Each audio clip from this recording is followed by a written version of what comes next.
Hello প্রিয় শিক্ষার্থী বন্ধুরা, আসসালামু আলাইকুম। তোমরা যারা জাতীয় বিশ্ববিদ্যালয়ে 2024-25 শিক্ষাবর্ষে প্রথম বর্ষে ভর্তি হয়েছ, তোমাদের জন্য কিন্তু নতুন একটি সিলেবাস প্রকাশ করেছে এবং তোমাদের এই নতুন সিলেবাসে কিন্তু 3টি নতুন সাবজেক্ট অ্যাড করে দেওয়া হয়েছে। অর্থাৎ তোমাদের কিন্তু পূর্বের বছরগুলোতে 6টি করে সাবজেক্ট পড়তে হতো, কিন্তু এবছর থেকে তোমাদের টোটাল 9টি সাবজেক্ট পড়তে হবে। এবছর যে তোমাদের 3টি সাবজেক্ট বৃদ্ধি করেছে, এই সাবজেক্টগুলো কি কি এবং তোমাদেরকে টোটাল কয়টি সাবজেক্ট পড়তে হবে তার সম্পূর্ণ আপডেট তথ্য আমি আমার আজকের এই ভিডিওতে দিয়ে দিব। এজন্য বন্ধুরা, তোমরা কেউ আজকের এই ভিডিওটাকে 1 সেকেন্ড স্কিপ করবা না। তোমরা সবাই মনোযোগ দিয়ে আজকের এই ভিডিওটা দেখতে থাকো। আর বন্ধুরা, ডিগ্রি ভর্তি সংক্রান্ত যে কোনো আপডেট পেতে আমার এই চ্যানেলটা সাবস্ক্রাইব করে রাখো এবং নিচের বেল বাটনটি অন করে রাখো। তো চলো বন্ধুরা, বেশি কথা না বাড়িয়ে আজকের এই ইনফরমেটিভ ভিডিওটা শুরু করা যাক। ডিগ্রি প্রথম বর্ষের সিলেবাস বের করার জন্য আমাদেরকে সার্চ বারে এসে সার্চ করতে হবে ডিগ্রি প্রথম বর্ষ সিলেবাস 2025 লিখে সার্চ করার পর আমাদের সামনে ঠিক এই যে এমন একটা ওয়েবসাইট চলে আসবে। এখানে কিন্তু প্রত্যেকটা ডিপার্টমেন্টের কিন্তু সিলেবাসগুলো প্রকাশ করেছে।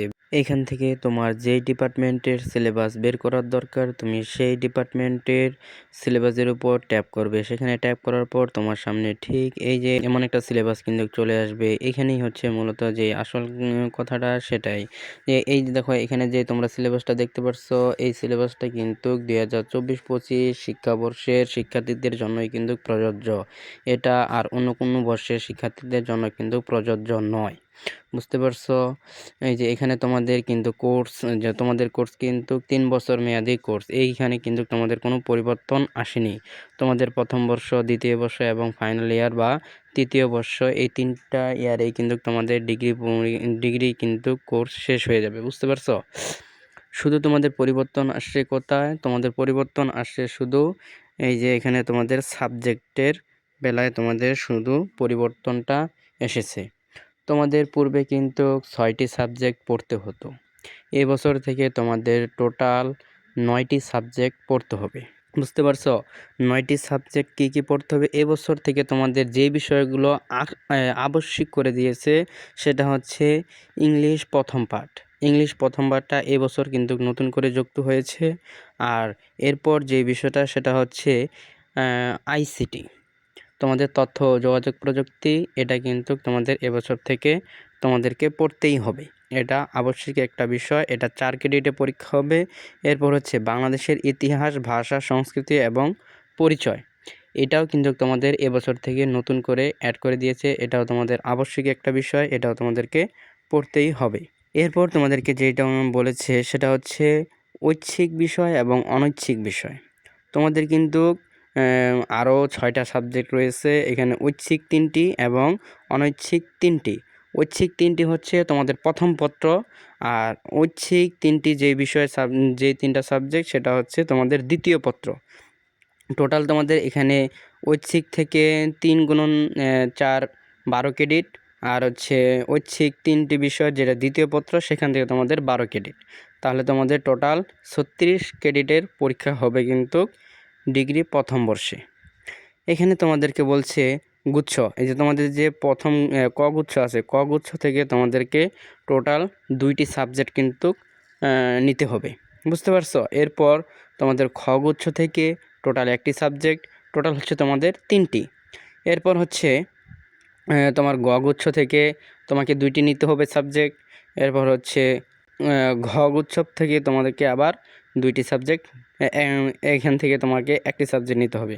টোটাল এখানে তোমার হচ্ছে 3টি 6টি, আর ওই যে এখানে তোমার হচ্ছে 3টি। তাহলে তোমার টোটাল 9টি সাবজেক্ট কিন্তু এবছর ডিগ্রিতে পড়তে হবে। বুঝতে পারছো? এই যে এখানে দেখো বলছে নির্বাচিত বিষয়গুলো উচ্চ মাধ্যমিক সমমান পরীক্ষার পঠিত বিষয় থাকলে হবে।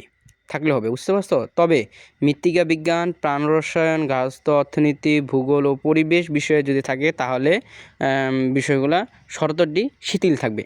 তাহলে তোমাদের এটা আগের নিয়মে চলবে। বুঝতে পারছো? তোমাদেরকে এখানে কগুচ্ছয়ে যে তোমার সাবজেক্টগুলো রয়েছে সেটা হচ্ছে পদার্থবিজ্ঞান এবং গণিত। এই পদার্থবিজ্ঞান এবং গণিত তোমাকে ক গুচ্ছ থেকে নিতে হবে। এরপর খ গুচ্ছে তোমার যেই সাবজেক্টগুলো রয়েছে সেই সাবজেক্টগুলো থেকে তোমাকে 1টি সাবজেক্ট বেছে নিতে হবে। এখানে রয়েছে রসায়ন, ভূগোল ও পরিবেশ, কম্পিউটার সায়েন্স, মনোবিজ্ঞান, পরিসংখ্যান, মৃত্তিকা বিজ্ঞান, প্রাণ রসায়ন, গার্হস্থ্য অর্থনীতি। এখান থেকে তোমাকে একটা সাবজেক্ট নিতে হবে। এরপর গগুচ্ছে 2টা সাবজেক্ট রয়েছে, একটা হচ্ছে উদ্ভিদ বিজ্ঞান এবং প্রাণী বিজ্ঞান। এখান থেকে তোমাকে 2টা সাবজেক্ট নিতে হবে। এরপর ঘগুচ্ছ থেকে তোমাকে একটি সাবজেক্ট নিতে হবে, এটা হচ্ছে রসায়ন, ভূগোল, পরিবেশ, কম্পিউটার সায়েন্স, মনোবিজ্ঞান, পরিসংখ্যান, মৃত্তিকা বিজ্ঞান, প্রাণ রসায়ন, গার্হস্থ্য অর্থনীতি, গণিত, পদার্থ, প্রোপাগেশন সায়েন্স। এইখান থেকে টোটাল একটি, তাহলে তোমার হচ্ছে এই 9টি সাবজেক্ট কিন্তু তোমাকে এবছর ডিগ্রিতে পড়তে হবে। পূর্বের বছরগুলোতে কিন্তু 6টি করে সাবজেক্ট ডিগ্রিতে পড়তে হতো। এবছর থেকে টোটাল 9টি সাবজেক্ট কিন্তু তোমাদেরকে পড়তে হবে। আর বিশেষ দ্রষ্টব্য, দ্বিতীয় বর্ষ এবং তৃতীয় বর্ষের কোর্সসমূহের তোমাকে যে সাবজেক্টগুলো পড়তে হবে সেটা কিন্তু পরবর্তী বছরগুলোতে তোমাদেরকে নোটিশ আকারে জানিয়ে দিবে জাতীয় বিশ্ববিদ্যালয়। তো বন্ধুরা, এই ছিল আজকের এই ভিডিওটা তোমাদের কাছে কেমন লেগেছে? যদি ভিডিওটা ভালো লেগে থাকে তাহলে অবশ্যই ভিডিওতে একটা লাইক, একটা কমেন্ট এবং এই ভিডিওটা বেশি বেশি করে শেয়ার করে দেবে তোমার অপর বন্ধুবান্ধবের কাছে, যেন তারাও এই ভিডিওটা বেশি বেশি করে দেখতে পারে। তো বন্ধুরা, দেখা হবে পরবর্তী কোনো ইনফরমেটিভ ভিডিওতে। আল্লাহ হাফেজ।